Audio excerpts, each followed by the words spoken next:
We will know what is the length, what is the depth, and what is the height of God's love. The breadth of God's love and God's salvation is called grace. Is called grace.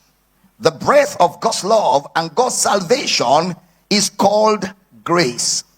Grace is the width of that salvation. Hebrews chapter 2 verse 3 says, how can we escape, or how shall we escape if we neglect so great a salvation? The breadth or the width is grace.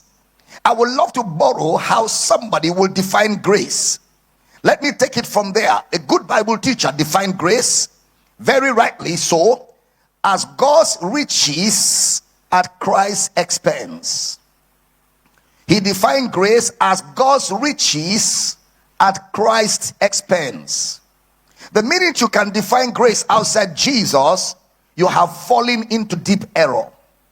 The minute you can define grace outside Jesus, you have fallen into deep error.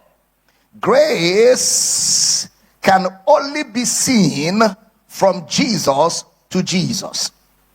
I will take a cue from that definition and look at grace as simply what Christ has done. Grace is simply what Christ has done.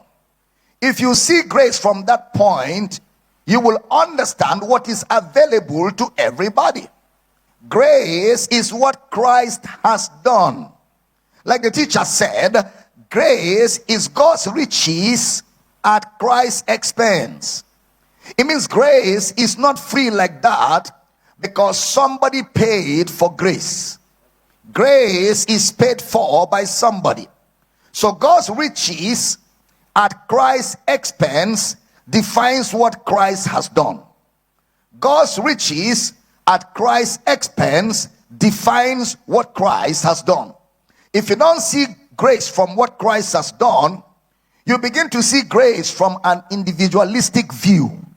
You begin to see grace from what a man does to qualify, how a man works hard, how a man does certain things to qualify. You will lose sight of the salvation plan. God's riches at Christ's expense is what Christ has done.